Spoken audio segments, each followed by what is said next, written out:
বন্ধুরা, welcome back to my channel. তো আশা করছি আপনারা সবাই ভালো আছেন, সুস্থ আছেন, স্বাভাবিক আছেন। আর আমি কি বলবো, মোটামুটি আছি। চোখ মুখ দেখে বুঝতেই পারবেন, এতটাই গরম লাগছে না। আর মানে রাস্তায় এখন থেকে গরমের না পুরো লু বইছে, মানে রাস্তায় তো বেরানো যাচ্ছেই না। আর আমাদের তো রাস্তায় বেরাতেই হয়, রাস্তা বেরানো ছাড়া তো কোনো উপায় নেই। আর আজকে যেন এতটাই গরম না, আজকে আমার মানে রোদ্দুরের থেকে এত শরীর খারাপ হয়ে গেছে, চোখ মুখ দেখে বুঝতেই পারবেন। আমি অফিস থেকে অনেকক্ষণ আগেই চলে এসেছি, এসে ওই বাড়িতে ভিডিওটাকে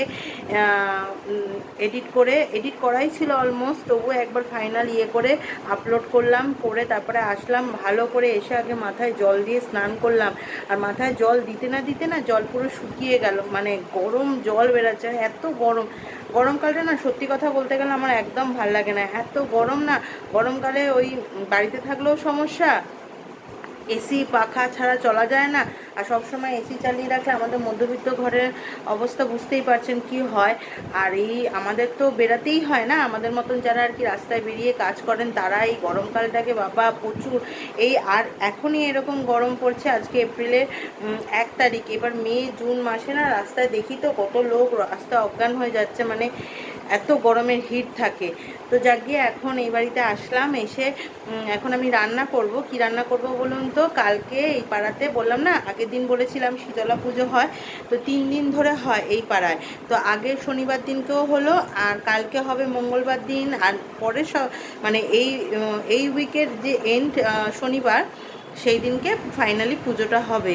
তো কালকেও আমাদের পান্তা খাওয়ার আছে, তাই জন্য ওই পান্তা করব, মানে ভাত এখন করে রাখবো, সকালবেলা জল দিয়ে ধুয়ে রাখবো। আর একটুখানি পোস্ত করব, তাই পোস্তটা নেই। কালকে মাসকাবাড়ি মাল আনা হয়েছিল, কিন্তু আমি ভুলে গেছিলাম, অত কিছু মাথায় থাকে না, ভুলে গেছিলাম। তাই এখন আনতে বললাম, তাহলে পোস্ত করব, সেইটা একটু কাটাকুটি করি। আর সকালবেলা না মামুনিদিকে দিতে ভুলে গেছি, যে কেটে রাখার জন্য। এত দেরি হয়ে গেছে, আর সকালবেলা ভিডিও শুরু করতে পারিনি। আজকে সকালবেলা কালকে যে পুঁই শাকটা কেটে রেখেছিলাম, সেই পুঁই শাকটা মাছের মাথা দিয়ে আজকে করেছিলাম, কিন্তু না ভিডিওই করতে পারিনি, মানে এনার্জিও দিচ্ছিল না, আর চটপট করে করছিলাম, তো ওই জন্য আর করাই হয়নি। তো যাক গিয়ে এখন ঘরে অনেক কাজ আছে। কাজ বলতে গেলে ওই যে মাসকাবাড়ি মালগুলো দেখিয়েছিলাম, ওগুলো কালকে দেখলেনি তো, ঘরের কাজ করে আবার বাইরে একটুখানি গেলাম ওদেরকে নিয়ে, আবার এসে আবার রান্না করে আবার ঘরের কাজ করা, না গুছানোই হয়নি। এখন গুছাবো। আর বোতল ফোতলগুলো যা খালি আছে এদিক ওদিক করে করবো। আর আমার ভালোই লাগছে না, মানে হেঁটে হেঁটে আসছি তো, শরীরটা যেন মনে হচ্ছে যেন এনার্জি নেই, মনে হচ্ছে শুয়ে পড়ি, কিন্তু শুয়ে পড়লে তো হবে না, এই কাজগুলো অন্তত করতেই হবে। তো সাথে থাকুন, দেখতে থাকুন। তো ড্রেসটাকে চেঞ্জ করে রান্নাঘরে চলে আসলাম, আর রান্নাঘরে এসে বোতলগুলোকে ভরবো। আর তার আগে করব কি, বোতলগুলোকে আমি ধোবো। কালকে 2-3টে বোতল ধুয়েছি, মেয়ের বোতলটাকেও ধুয়েছি। আজকে 2-3টে, সব বোতল তো একসাথে ধোয়া সম্ভব না, তাই 2-2 করে ধুচ্ছি, ধুয়ে মানে অনেক দিন হয়ে গেল তো। আর আর তার সাথে এই জায়গাটাকে আবার মুছবো, মুছে তারপরে ভাতটাকে বসাবো। এবার এক এক করে সব করব, আর সবটাই চেষ্টা করছি শেয়ার করার। যদি ভালো লেগে থাকে তাহলে কিন্তু চ্যানেলটাকে অতি অবশ্যই সাবস্ক্রাইব করবেন। তো সবার ফার্স্টে আগে বোতলটাকে ধোবো। আর এই বোতলগুলোকে না আমি চেষ্টা করি 2 মাস অন্তরই আর কি ধোয়ার, ভালো করে পরিষ্কার করার। কেন বলুন তো, ডেলি ইউজের তো এগুলো না, বেশি নোংরা হয়ে গেলে, আর বিশেষ করে রান্নাঘরে থাকে তো একটু তেলচিটে টাইপের পড়ে যায়, ওই জন্য চেষ্টা করি আগে, যদিও বা 1 মাস পর, কিন্তু এখন না সময় হয় না 1 মাস পর, তাই 2 মাসের, তাও এই মাসটা না, এইবারে আর কি, এই মাসটা বলছি, এইবারে অনেকটাই লেট হয়ে গেল। আর এই দেখুন মুছতে সব পড়ে গেল। আমি স্ল্যাবটাকে না একবার মুছে নিচ্ছি, যদিও বা রান্না হওয়ার পরে সকালবেলা একবার মামনিদি মুছে দিয়ে গেছে, তবুও আমি আরেকবার মুছে নিয়ে তারপরে ঠাকুরের কাজকর্ম, মানে ঠাকুরের বলতে গেলে ওই শীতলা পুজোর পান্তার আর কি, পান্তাটা করব, পোস্ত করব একটু, যেটা বললাম আগেই, তো পুরো পরিষ্কার করে নিচ্ছি। আর সগড়ি যেটুকুনি জিনিস ছিল সেইটুকুনি এক্সট্রা, সেটা ফ্রিজে রেখে দিয়ে এসে বাদবাকিটা ভালো করে মুছে নিয়ে তারপরেই করছি। কেননা শীতলা মা কিন্তু খুব জাগ্রত মা, জানেন তো, আমাদের এখানে বড় শীতলা মন্দিরও আছে, আর আমি খুব মানি, ছোটো থেকেই খুব বিশ্বাস করি, খুব জাগ্রত। তাই চেষ্টা করি ভুল ত্রুটি না হয়, যেন মানে সুষ্ঠুভাবে হয় আর কি সব কিছু কাজটা। তো এখন গ্যাসটাকে মুছে নিচ্ছি, আর এরপরেই না আমি ভাতটা বসাবো, তো দেখতে থাকুন।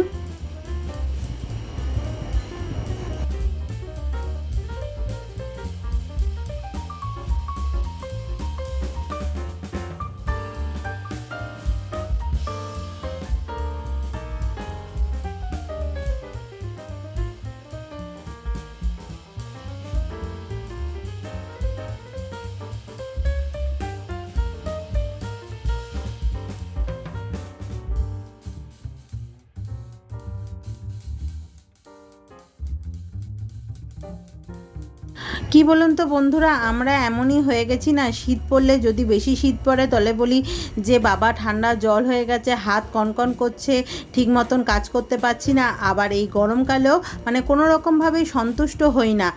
আর কিন্তু এই সব কাজগুলো তো করতেই হবে, শীত গ্রীষ্ম বর্ষা যাই হোক না কেন এইগুলো কিন্তু করতেই হবে। এগুলো মানে দিন চালাতে গেলে কি বলবো, নিজেদেরকে চলতে গেলে এই কাজগুলো তো করতেই হবে। আর এই যে চালের, যদিও বা চালের দাম আমার আছে, সেটার থেকে না আমি কিছুটা চাল এই ছোট জায়গাটার মধ্যে করে রাখি, কেন সবসময় মেন চালের জায়গাটা আমি ধরি না, তাই ছোট জায়গাটার মধ্যেই আমি করে রাখি, এতে আমার নিতেও সুবিধা হয়। আর এই যে যেটুকুনি চাল নিলাম এতে না দুজনের আমাদের হয়ে যাবে, অনেকটাই হয়ে যাবে। আর এই সাথে সাথে চালটা ধুয়ে ভাতটা বসাবো। আর বসাতে বসাতে কিন্তু আমি ওইদিকে মানে বাসনগুলো যেগুলো ধুয়ে দিয়ে গেছে সেইগুলোকেও গুছাবো। আবার ওইদিকে সোফার মধ্যে এক টাল জিনিসপত্রগুলো রয়েছে, সেগুলো দেখতে একদমই ভালো লাগছে না, আমার নিজেরই ভালো লাগছে না, তো সেইগুলোকে গুছাবো। এমনি করতে করতে কিন্তু টাইম বেজে যাচ্ছে কিন্তু অনেকটা। ফাইনালি কটায় শেষ হয়েছে জানেন, সব কিছু বলছি, দেখতে থাকুন পুরো ভিডিওটা পুরোটাই। তবে এখন কিন্তু ঘড়িতে বাজে তখন 9টা এরকমই বাজে। তো আমি ধীরে সুস্থেই করছি, কেননা আগেই বললাম খুব একটা শরীরের এনার্জি নেই, তাই ধীরে সুস্থেই করছি।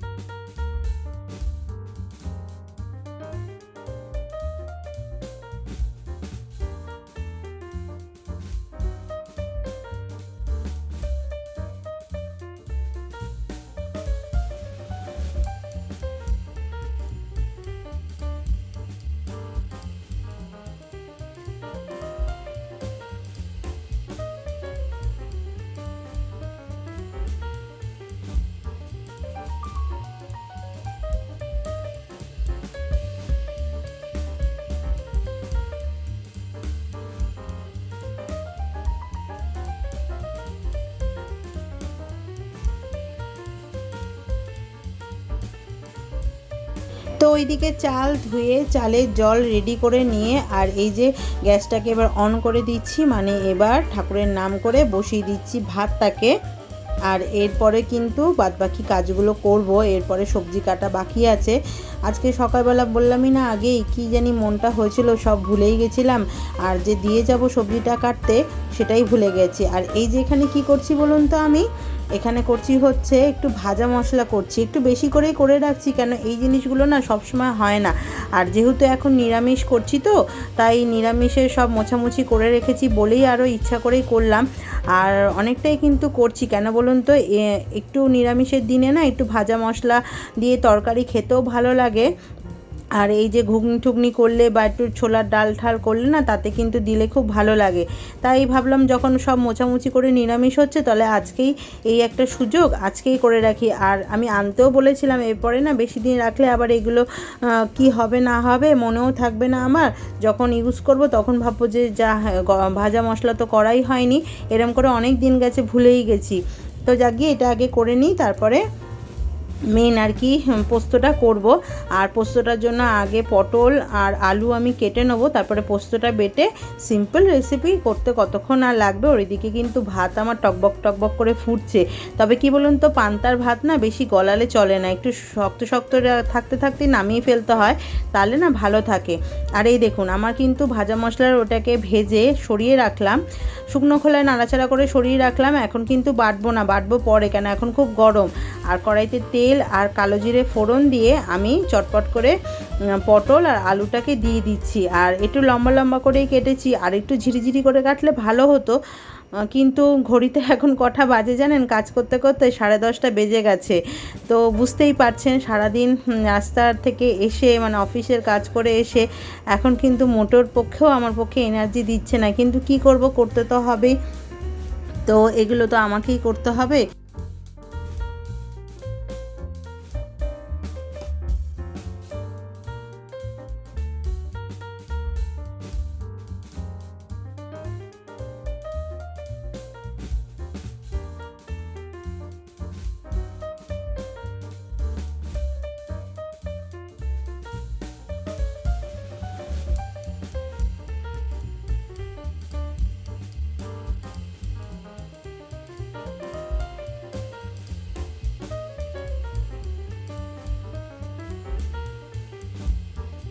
তো ফাইনালি কিন্তু পোস্ত রেডি। আর এই যে পোস্ত করলাম না বন্ধুরা, এর মধ্যে কিন্তু আমি এক ফোঁটাও জল দিইনি, যেইটুকুনি জল দিয়ে আর কি পোস্তটা বাটতে হয় সেইটুকুনি জল দিয়েছি। কেন বলুন তো, এই পান্তার সাথে না একটু মানে শুকনো শুকনো টাইপের পোস্ত দিয়ে খেতেই ভালো লাগে, আর বেশি ঝোল ঝোল টাইপের পোস্ত কিন্তু ভালো লাগে না।